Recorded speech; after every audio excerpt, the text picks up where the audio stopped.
네, 안희 기자, 정치부 이세진 기자 나와 있는데요. 아니, 대통령과 그러면 한동훈 대표가 갑자기 핑크빛입니까? 네, 두 사람의 오늘 메시지를 보면 이 달라진 분위기를 선명하게 알 수 있습니다. 윤 대통령은 당정, 심기 일전에서 다시 뛰자고 강조했고 한동훈 대표도 당과 정부, 대통령실이 모두 모인 자리에서 따뜻한 평가를 보냈습니다. 정부가 역사 속에서 평가받을 만한 업적을 벌써 많이 남겼다고요. 지난 1월부터 꽁꽁 얼어붙었던 양측 해빙기를 맞이했달까요? 분명히 분위기가 다릅니다. 궁금한데요. 왜 갑자기 이런 분위기가 만들어진 걸까요? 네, 그 기점이 지난 7일 진행된 이 대통령의 기자회견인 거는 분명해 보입니다. 이 대통령실이 한 대표의 5대 요구를 받아들였다고 밝혔고 영부인의 순방 불참, 또 이른바 한남동 라인의 공공기관장 철회라는 구체적인 행동도 나왔습니다. 이 대통령실이 손을 내밀자 한 대표도 잡았습니다. 기자회견 후 어떤 평가도 하지 마라, 대통령의 실천만 강조해라, 그리고 이재명 대표에 대한 공격에 집중하라라는 방침을 밝혔다고 합니다. 대통령실이 요구사항을 꽤나 받아들였다는 것에도 이제 동의하는 분위기인데요. 서로 소통도 늘어나는 것 같고 이심전심 속에 형성된 해빙기 무드로 보입니다. 자, 그러면 이 해빙기 무드는 계속 가는 겁니까? 네, 이렇게 설명드리겠습니다. 두 사람의 감정의 골은 20년이란 시간을 함께 해온 개인적 관계 속에서 깊어진 측면이 없지 않습니다. 돌이켜보면 한 대표가 올해 1월 당 비대위원장일 때부터 이어진 지금까지의 10개월은 빙하기였죠. 그 가장 중심, 핵심 이슈에는 김건희 여사가 있었습니다.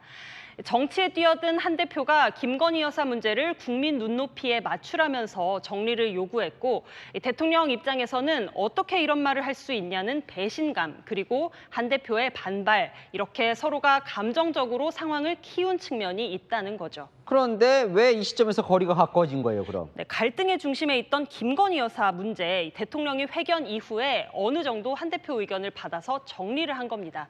김 여사 활동을 사실상 중단시키면서요. 그런데 공교롭게도요, 마침 이번 주부터 이재명 대표의 1심 선고가 이어집니다.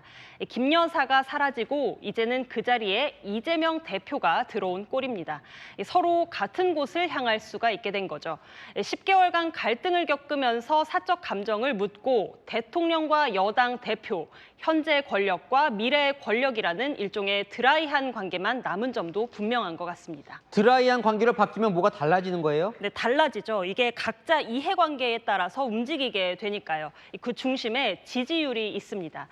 오늘 나온 조사에서 윤 대통령 지지율 22.3%였습니다. 리얼미터 기준 역대 최저인데요.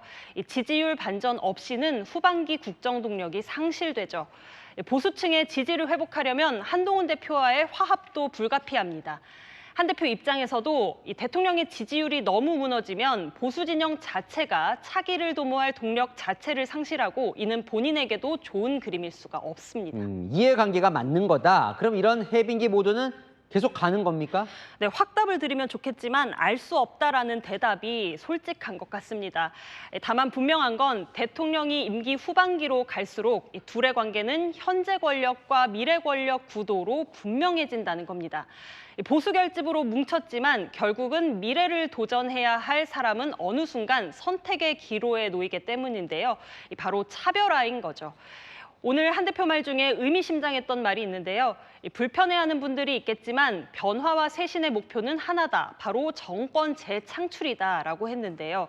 어느 순간 본인의 정치를 얘기할 수밖에 없겠죠. 이 관건은 집권 후반기 대통령의 성과가 될 것 같습니다.